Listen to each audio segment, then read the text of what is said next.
Nesse vídeo eu vou fazer comentários sobre a correção da P2 desse semestre que eu acabei de fazer. Vocês podem acessar o PDF dessa prova nos comentários desse vídeo, assim como o código que eu vou comentar já está disponível lá no meu GitHub, o usuário Carlos Basílio.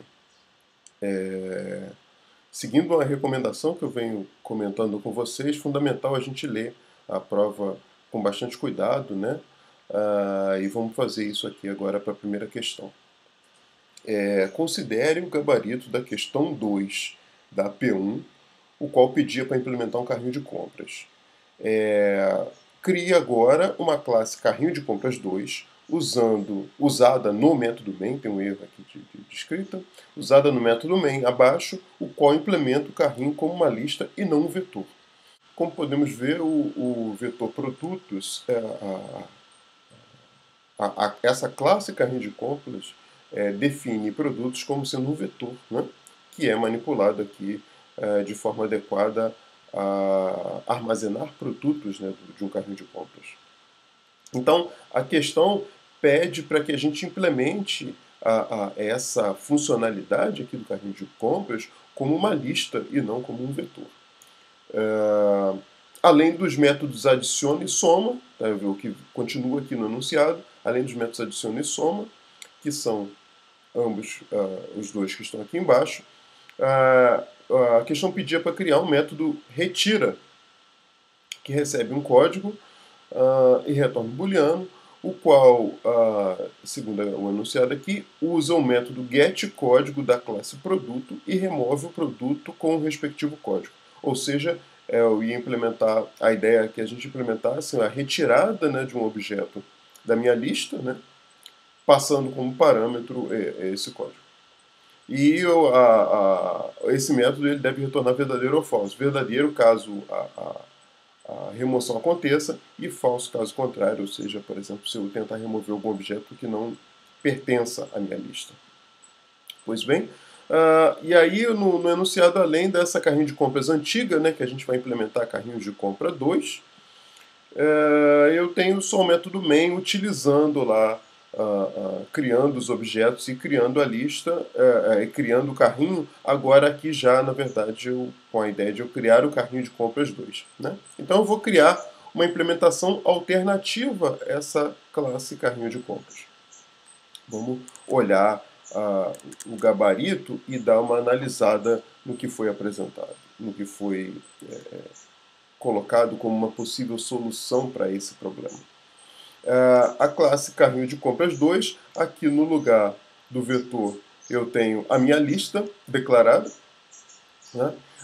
E aí agora eu esqueço que eu tenho vetor e eu passo a trabalhar com lista o tempo todo. Então no construtor da classe carrinho de compras eu tenho a criação da minha lista.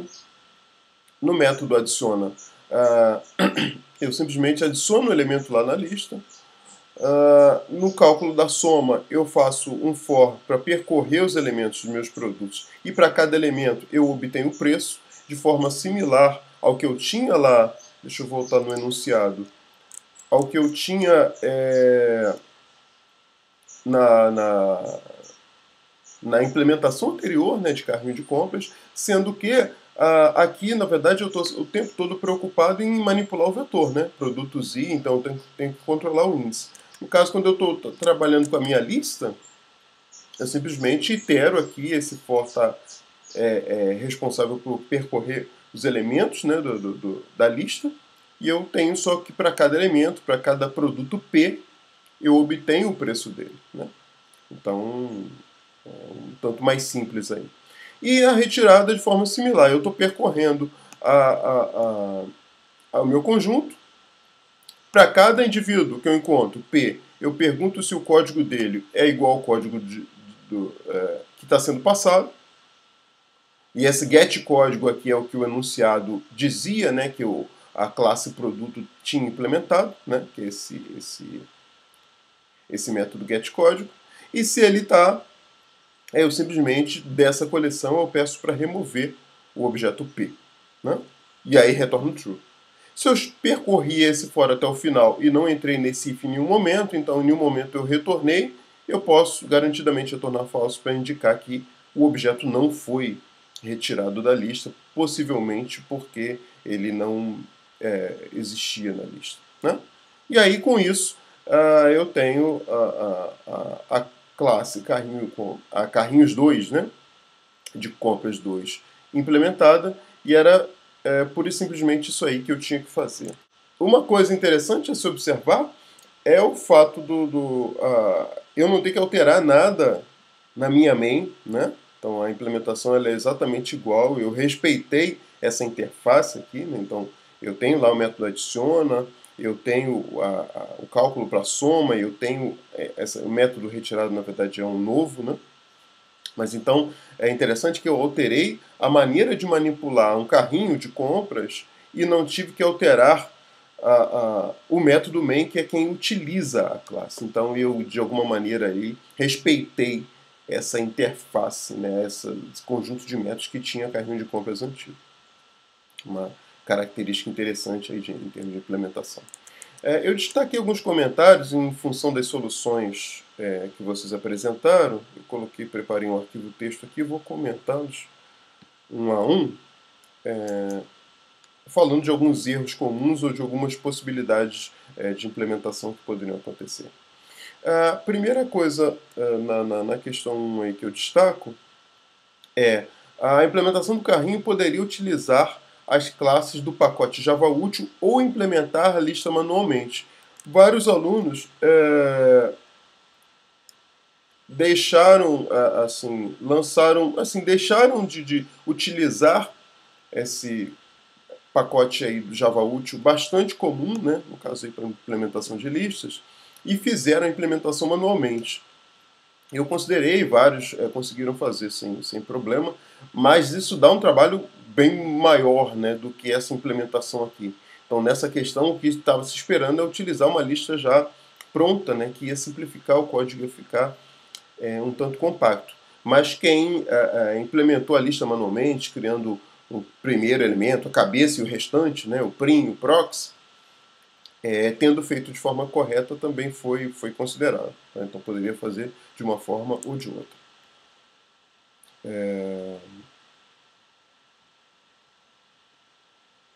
Segundo ponto aqui.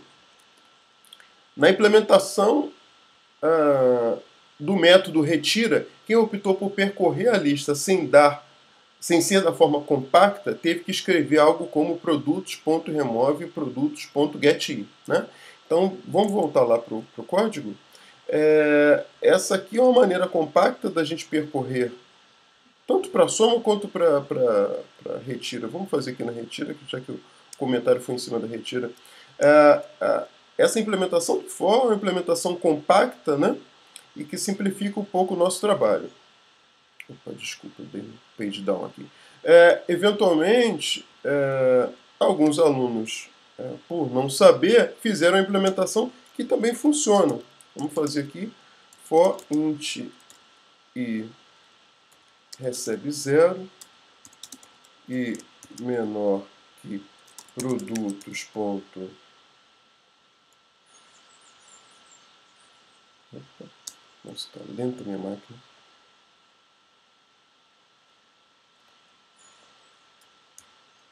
Produtos.size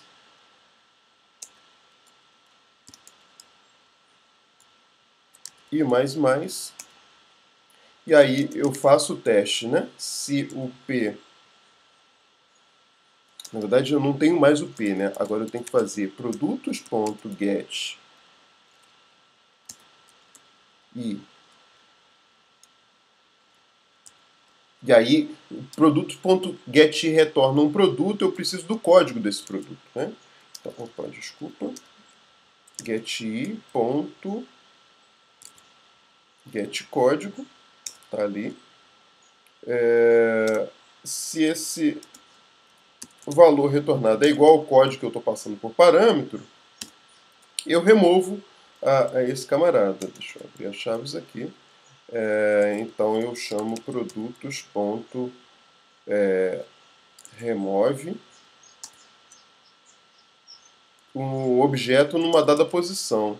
Isso aqui foi algo que alguns erraram, se confundiram aí, porque nesse ponto aqui passaram COD e não um elemento numa dada posição.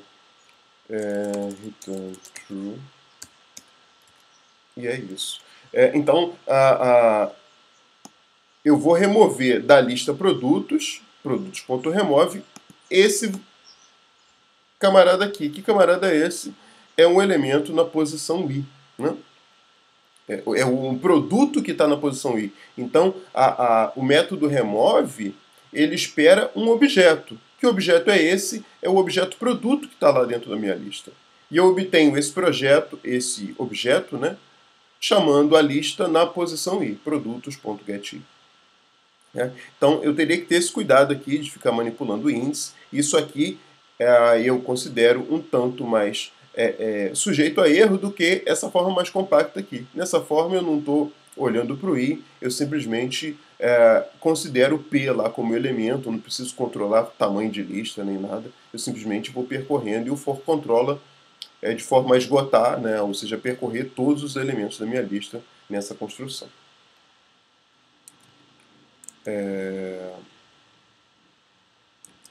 Para concluir, uma coisa que eu considero um erro um tanto bobo, a gente precisa relembrar, ou precisa ter em mente claramente, que essa é a sintaxe básica da chamada de método em Java. Né? Ou seja, eu sempre tenho um objeto, ponto, o nome do método e entre parênteses argumentos. Por que eu estou destacando isso aqui? Porque eu vi em algumas soluções, principalmente nesse ponto aqui, nessa linha aqui da remoção, vários códigos um tanto estranhos. Por exemplo, teve gente que escreveu remove, passando... eu vi de todo tipo aqui de confusão. Passando o getI, né? E aí eu preciso... O método, ele não aparece por si só. Quando esse método aparece por si só, normalmente eu estou fazendo isso aqui, ó, bits.remove. Né? Então, e aí eu preciso me ater por fato de que esse método remove, ele precisa existir aqui dentro da carrinho de compras. E na verdade ele não existe, que eu estou implementando é a retira. O método remove é o método remove, né? Poderia falar na pronúncia em inglês aí, é o método que está implementado na classe lista, que é a classe desses produtos aqui, desse objeto produtos. Então, na verdade, não faz sentido eu chamar um método sem dizer ou sem saber claramente quem é o objeto a quem eu estou aplicando. Né? Então, o correto, né, é ter essa linha aqui de cima. O objeto ao qual o método está sendo aplicado, o método e o argumento. No caso ali, o objeto que eu quero remover. Perfeito? Ótimo. Então, com isso, se encerram os comentários da primeira questão. Se vocês tiverem alguma dificuldade ou ainda quiserem algum esclarecimento, basta comentar no vídeo ou lá pelo Facebook ou no fórum da plataforma, que na verdade é onde é o canal que eu espero que vocês comentem. Vamos lá para a segunda questão. A segunda questão vinha com o seguinte enunciado. Suponha um sistema de controle de pedidos num restaurante. Nesse sistema, um cliente pode ser identificado pelo número da sua mesa ou pelo número do seu telefone, no caso do pedido ser entregue em domicílio. Um pedido contém o código do prato, o preço deste e o cliente correspondente. Os pedidos a serem entregues em domicílio têm acréscimo de 10%. E aí era só um lembrete aqui, né? Que para acrescer de x%, basta multiplicar o valor por 1 mais x sobre 100, ou seja, multiplicar por 1, alguma coisa. Quero aumentar 10%, multiplico por 1,1, por exemplo. Baseado no código do método main abaixo informado, apresente a implementação para as classes utilizadas nesse código. Então, a questão apresenta aí um enunciado, um contexto, né, de onde que vai versar, né, de onde deveria versar a nossa solução, e daí pede para a gente analisar e se basear no código. esse código aqui, ele traz muita informação e a gente precisa analisar ele com calma. Na primeira linha, tem aqui pedidos, um objeto sendo criado, um objeto do tipo lista, onde o conteúdo é pedido, que a princípio eu não sei o que é, mas só de olhar para essa linha aqui, eu já deveria concluir que pedido vai ser, no mínimo, uma interface ou uma classe. Tá? Porque é um tipo que está sendo utilizado aqui dentro como parâmetro aqui para essas listas aqui, que são estruturas genéricas. Né? Eu posso ter uma lista de qualquer coisa. Então, a pedido, eu já poderia concluir aí que o pedido é uma interface ou uma classe. Tá? Na linha seguinte, eu tenho essa lista que foi alocada aqui inicialmente, sendo adicionada a ela algum objeto. Que objeto é esse? Estou aqui dando um new para pedido local. Essa segunda linha aqui também traz mais informações e eu ainda tenho aqui um comentário dizendo que eu tenho na ordem, né, código do prato, valor do prato e o código do cliente. Né? Então, descrevendo quais são esses argumentos aqui. Mas, além disso, uma informação bastante importante em termos de estrutura, aqui, em termos de relação entre essas quantidades, é o fato de que eu estou criando um objeto e adicionando esse objeto, uma instância aqui de pedido local, e adicionando dentro da lista, dentro desse objeto pedidos, que é uma lista. Sendo que na linha anterior, eu disse que pedidos é uma lista de pedido. Como eu estou adicionando pedido local, logo abaixo, então necessariamente pedido local tem que estar na hierarquia de pedido. Tem que estar na hierarquia da classe de pedido para isso aqui ser compatível, para isso aqui ser possível. Né? Então estou dizendo na linha anterior que eu tenho uma lista de pedidos e estou na linha seguinte adicionando alguém dentro de pedidos. Então, esses alguém que estão sendo adicionados, todos têm que ser no mínimo um pedido.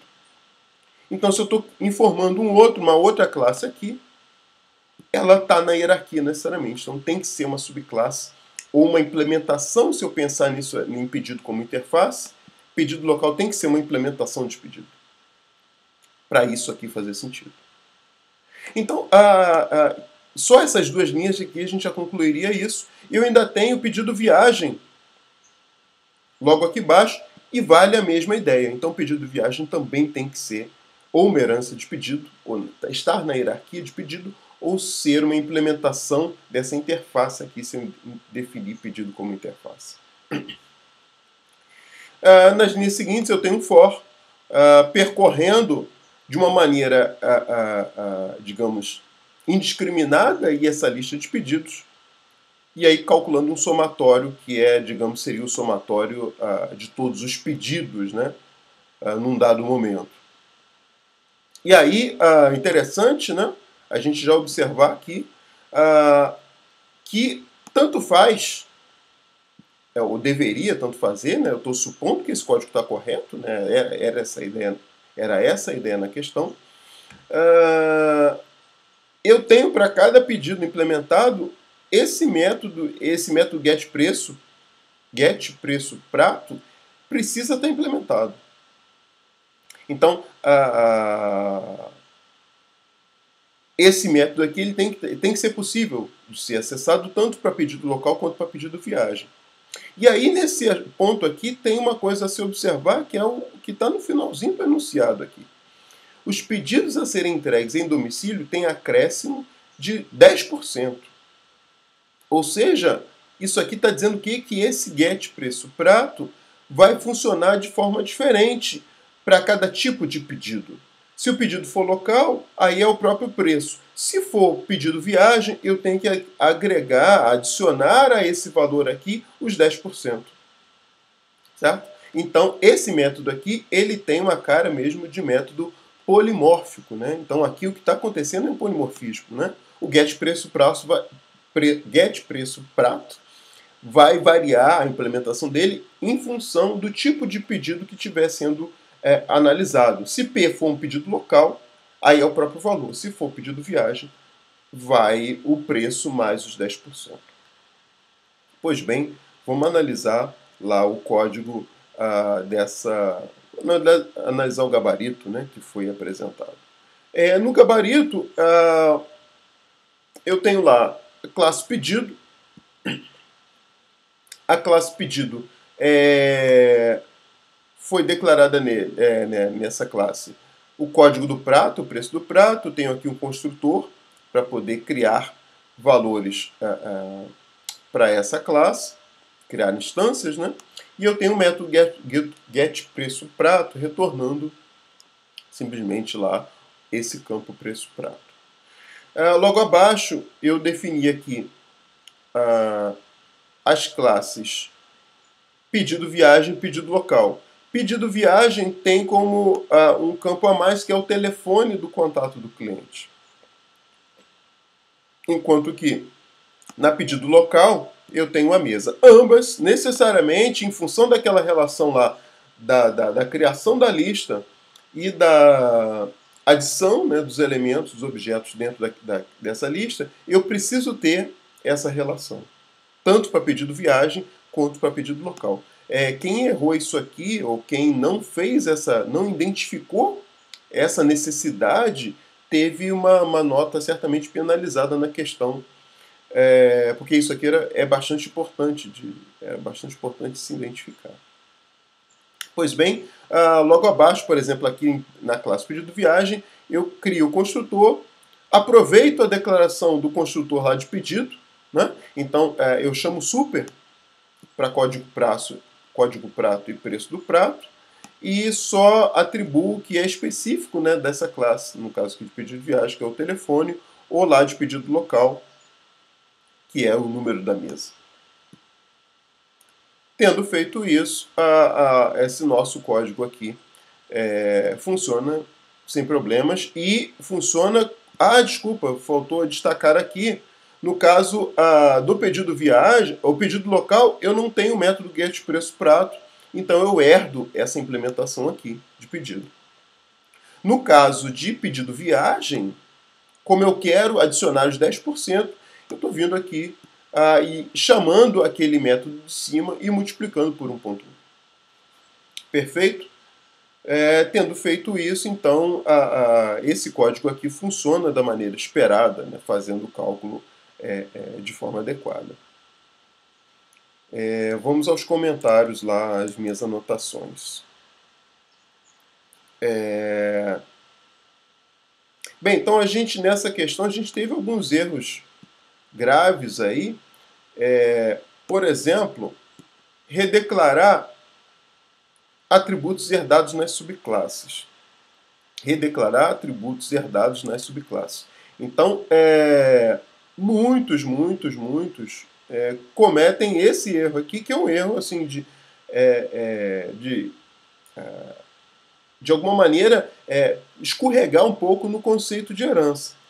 Ali no pedido viagem, a gente nunca poderia pensar em declarar código prato, assim como double preço prato. Essa declaração aqui cria uma redundância que é totalmente desnecessária, e aqui eu demonstro, na verdade, que eu não conheço o conceito de herança, porque no momento em que eu crio essa relação aqui extends, eu já tenho esses dois campos aqui herdados da classe de cima, herdados da classe pedido. Então, isso aqui, na verdade, não faz qualquer sentido.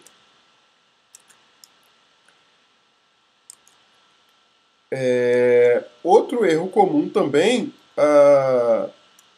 construtor, numa relação de hierarquia, ele precisa, na grande maioria das vezes, chamar o super, né, usando o super para chamar os construtores da superclasse. Então, muitos alunos vinham e repetiam na classe de baixo essas atribuições que foram feitas no construtor de cima. Funciona, mas aqui, na verdade, está dando até uma mensagenzinha. Ah, não, tá dizendo assim, até um alerta aqui da minha IDE dizendo que eu preciso chamar o construtor lá necessariamente. Na verdade, é uma boa prática, né, que eu não crie, né, que eu não que eu não duplique o código desnecessariamente, né? Então, se eu tenho um construtor lá, o que eu faço correto é eu chamar esse construtor através do super.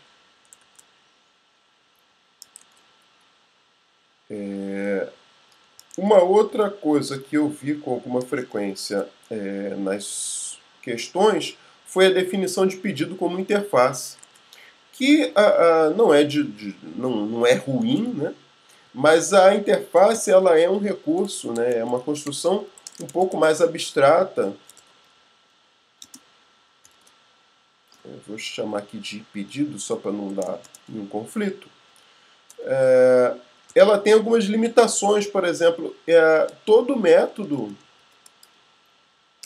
Na verdade, eu não consigo definir atributos, né? Se eu definir um atributo X numa interface, esse atributo aqui, a IDE já pede que ele precisa ser um atributo final e já inicializado, ou seja, eu só defino aqui recursos que são globais entre os objetos, eu estou definindo um atributo estático e ele já precisa ter um valor, né? Então, eu preciso passar um valor para ele ali e ele não vai ser alterado, né? Então, a interface nesse aspecto é interessante, por exemplo, para obrigar que o método getPreço-prato esteja definido, mas ele não é suficiente. Eu não conseguiria colocar todos os atributos, né, que eu tenho aqui na classe pedido, eu não conseguiria colocar na interface, né.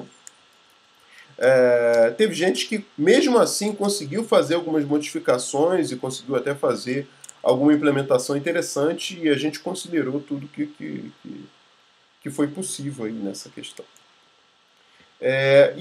Para concluir aí os comentários da questão 2, alguns alunos definiram uma classe para representar um cliente, né? Seguindo bem a ideia do enunciado. Eu só vou destacar uma única questão nessa questão em se definir um cliente como uma classe, é a seguinte: o que fizeram então, colocaram a mesa como sendo um atributo e o telefone. Essa implementação, ela, vou gerar aqui, pedir para gerar o construtor baseado nos campos. Essa construção, ela é interessante, essa declaração da classe cliente, né? Mas tem um pequeno probleminha que, para essa questão em particular, eu posso ter, por exemplo, clientes que só são clientes de domicílio, que eles nunca estarão, por exemplo, nunca estiveram, né, num restaurante. E aí, quando eu vou criar um objeto, eu sempre, nesse caso, né, eu só estou preenchendo esse campo telefone, eu não estou preenchendo o campo mesa. Então, eu estou instanciando um objeto que tem um dos campos que nunca é preenchido. E pode acontecer o contrário também. Eu tenho um cliente que só vai para o estabelecimento e eu nunca tenho o telefone dele. Então só esse primeiro campo é preenchido, esse segundo campo está sempre vazio. Isso, em termos de implementação, não causa nenhum dano, mas em termos de modelagem orientada a objeto, em termos de definição geral das minhas classes e criação de relação entre elas, não é uma modelagem muito boa. Isso é bem parecido com a ideia lá de banco de dados. Em banco de dados a gente tem algo do tipo, quando eu crio uma tabela, onde muitas das minhas colunas elas ficam vazias, né? Seriam tabelas meio esparsas, né? Isso em termos de modelagem de banco de dados também não é legal. Aqui é análogo, né? Então, eu quando crio uma classe, o que se imagina é que eu vou estar utilizando todos os atributos daquela classe o tempo todo. Em situações reais, de classes maiores, com mais atributos, eventualmente eu posso estar tendo uma perda e um desperdício de área de memória necessariamente, porque eu estou declarando um atributo ali que nunca está sendo utilizado, né? Então, assim, eu procurei considerar o máximo aí dessas questões, porque é sempre interessante, né, essas criações de soluções usando classes, porque é a ideia da disciplina. mas eventualmente alguma coisa foi desconsiderada em função dessa situação aí, que ela é importante. Tá? Seria, digamos, uma não boa prática de programação OO eu deixar atributos vazios, né, sempre vazios. Tá? Então, eu acho que com isso a gente terminou o comentário da questão 2 e vamos para a questão 3. Vamos lá para o enunciado.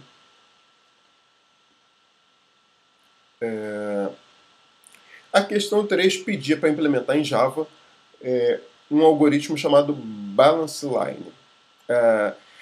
Vamos continuar lendo. Dados dois arquivos informados como parâmetros de entrada, parâmetro aqui tem um erro aqui de digitação. O arquivo mestre e o arquivo de transações será... Dados dois arquivos informados como parâmetro de entrada, o arquivo mestre e o arquivo de transações, que são esses arquivos que são informados como parâmetro de entrada, será gerado um novo arquivo mestre, cujo nome será mestre travessão o nome do arquivo de mestre de entrada, que será formado pela implementação das transações no arquivo mestre original. Caso contrário, se a operação não puder ser realizada, será gerado um arquivo erro, travessão novamente, nome do arquivo mestre de entrada, contendo as transações não realizadas. As operações I, inclusão, R, retirada e A, alteração, são realizadas sobre matrículas únicas. Por exemplo, se o arquivo mestre for onde cada linha é composta de duas informações, a matrícula de um aluno e o seu CR, por exemplo, 1, 10, 2, 03, 3, 7.6 e por aí vai, e o arquivo de transações for cada linha é composta pela matrícula da transação, da matrícula, da transação e do novo CR, para as operações AI, então seria isso aqui, 1, remove, seriam as transações, né? 2, altera, 5, 3, inclui, 0,5, 4, remove e por aí vai. Dado esses dois arquivos de entrada, eu teria que gerar o seguinte arquivo mestre, por exemplo, 2,5, observando que a transação, a primeira linha remove 1, né, então o 1 não aparece na saída, então eu tenho 2,5 começando. O 2 aparece com 5 porque essa segunda transação aqui alterou a nota do 2, que era 0,3, foi para 5, então está aqui 2,5.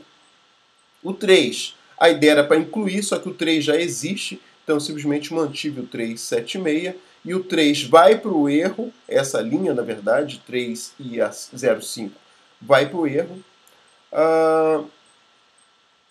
4R para remover o R, então 4 não aparece no novo mestre. 5 inclui 8, 9. 5 não está lá, então 5 vai para a saída, para o arquivo mestre, e assim sucessivamente. Com isso eu teria esse novo arquivo mestre e o arquivo de erros, aí, que são transações que eu não conseguiria fazer. Por exemplo, remover alguém que não está lá, ou incluir alguém que já está, ou alterar alguém que não existe. Então são situações que vão aqui para o arquivo de erro de saída.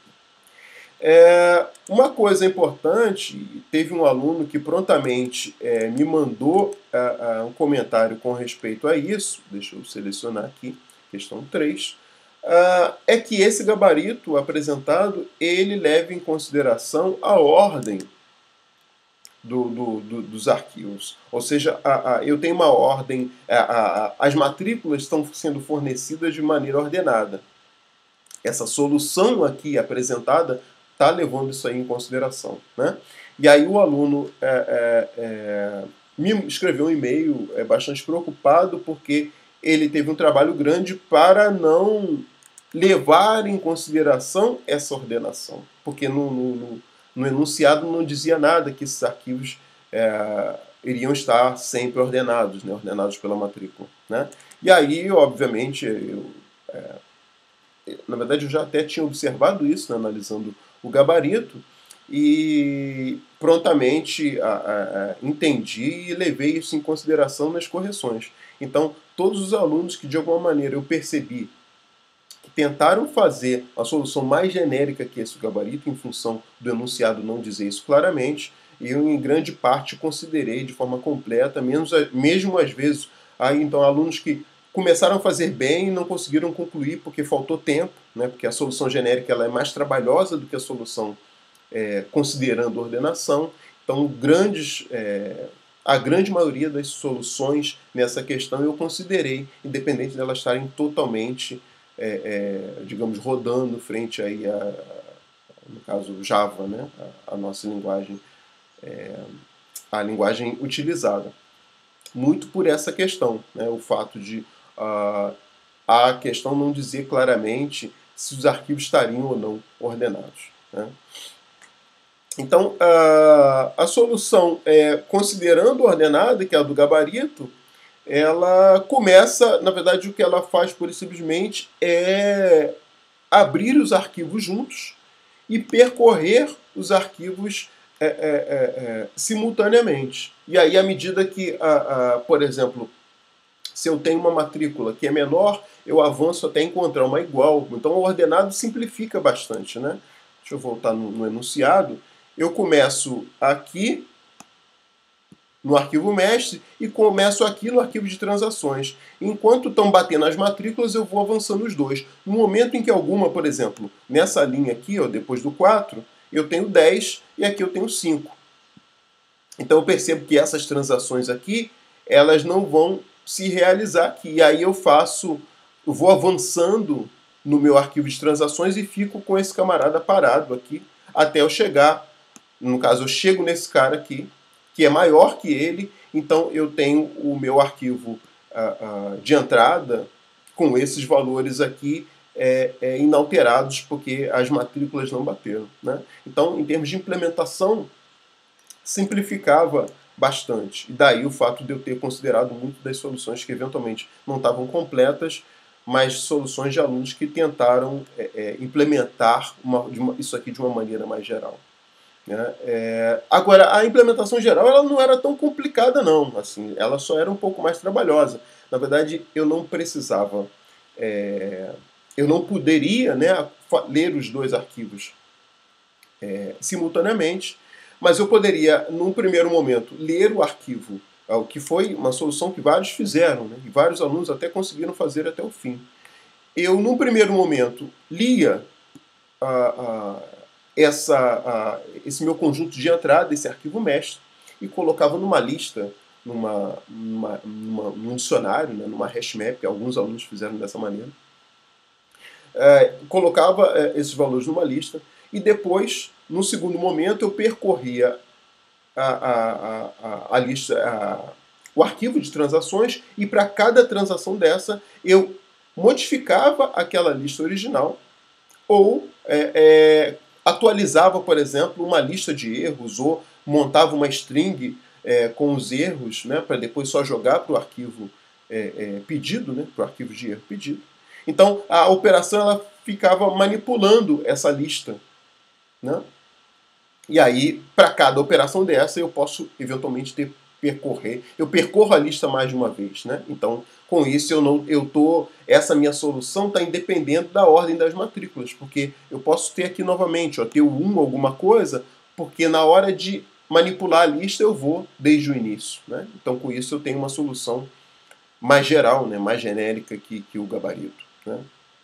Então, vários alunos saíram por esse caminho. Eu crio uma lista percorrendo o arquivo mesh original, inicial. Depois eu percorro as transações, fazendo as alterações devidas. E no final eu só jogo todo mundo para o arquivo, né? Na verdade, eu gero um novo arquivo, novo arquivo mestre e gero o meu arquivo de erros. Então vamos ver se eu só comentei isso. O gabarito só considerava arquivos ordenados, é o que eu acabei de comentar. E aí eu procurei considerar ao máximo, né, todas as soluções. Muita gente foi bem, muita gente conseguiu resolver bem a questão. E aqui é a ideia da implementação alternativa. Bem, então é isso, pessoal. Volto a dizer, os gabaritos, né, estão no meu GitHub. Esse PDF eu vou colocar o comentário para o link dele nos comentários do vídeo. Qualquer sugestão de melhorias, algumas ideias aí, vocês podem comentar nos diversos canais aí que a gente tem contato. Tá ok? Muito obrigado e até um próximo vídeo.